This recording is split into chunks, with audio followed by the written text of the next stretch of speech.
Hi there, Presley here. Spyro the Dragon turns 25 this year. And he doesn't look a day over, well, I don't know. I'm not too well versed in dragon aging. That was kind of lame. The last time we saw Spyro was in the Reignited Trilogy in 2018. After the success of the remasters, a new Spyro game is inevitable. Spyro 4 will likely be announced this year. Until then, let's look at what to expect from Spyro 4. As mentioned earlier, September 2023 marks the game's 25th anniversary. Anniversary years usually lead to huge announcements, as with Kingdom Hearts in 2022. Furthermore, gamers are fond of nostalgia, and many PS1 era classics are being remade and are having sequels made. Spyro, or Spyro if you prefer, should follow suit.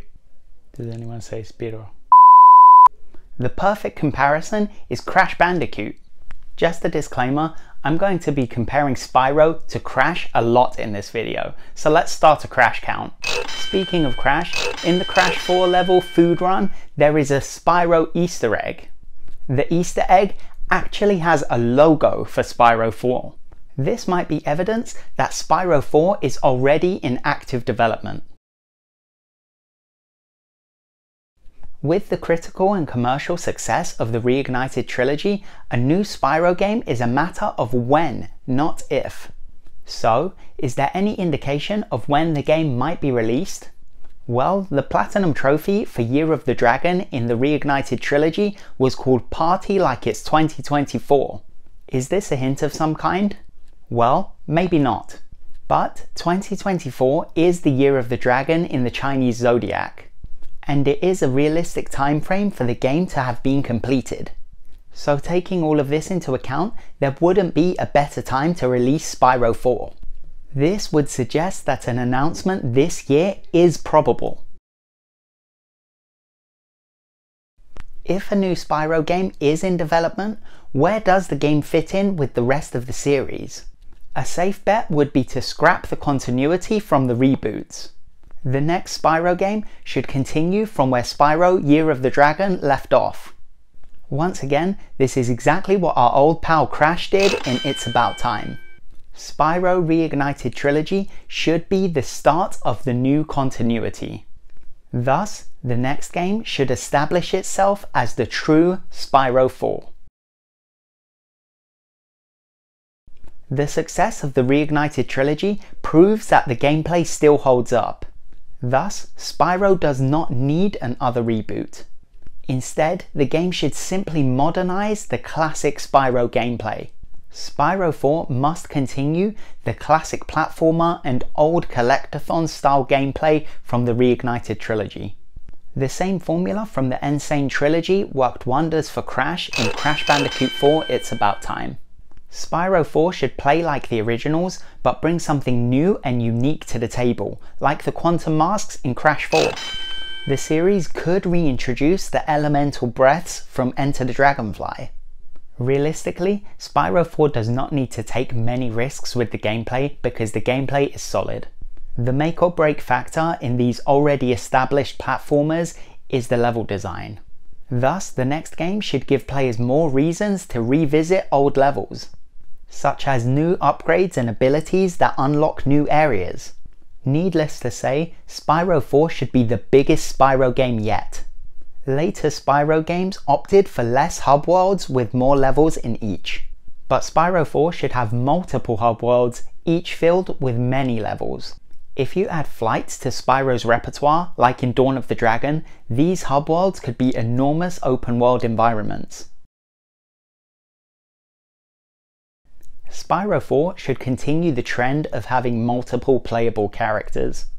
All the usual suspects should return, such as Hunter, Sergeant Bird, and Sparks. Of course, Moneybags should return to provide power-ups and upgrades. Bianca from Year of the Dragon could also return as a hero and a playable character. Likewise, series villain Ripto could also return as a playable character. This could work similar to how Cortex was a playable character in Crash 4. Regardless, due to the continuity, all returning characters must keep their classic Spyro design. As good as some of them were, the Dawn of the Dragon and Skylanders designs should be left in the past. However, Spyro 4 might be the best opportunity to introduce characters from later Spyro games. Fan favourite Cinder from The Legend of Spyro could return as Spyro's love interest. Maybe Spyro 4 could even have a second main playable character that the player can switch to at any point. Players should even have the option to play the whole game as that character if they prefer, similar to Coco's role in Crash 4. Cinder could be this second character. This is likely a very divisive topic, so let me know what you think in the comments.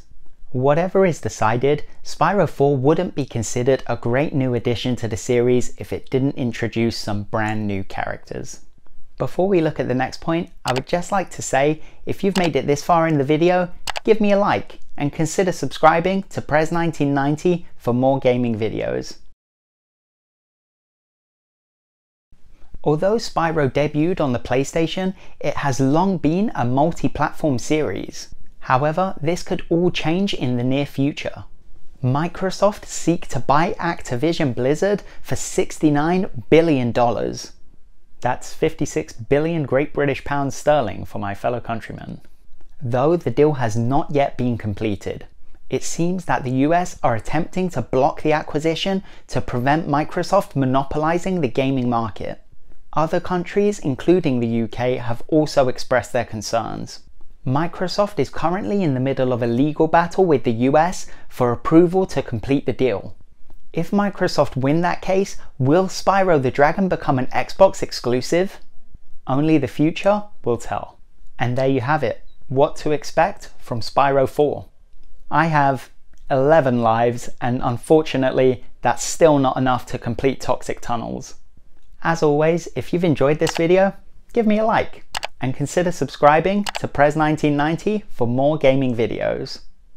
All that's left for me to say is take care, and I'll see you in the next video.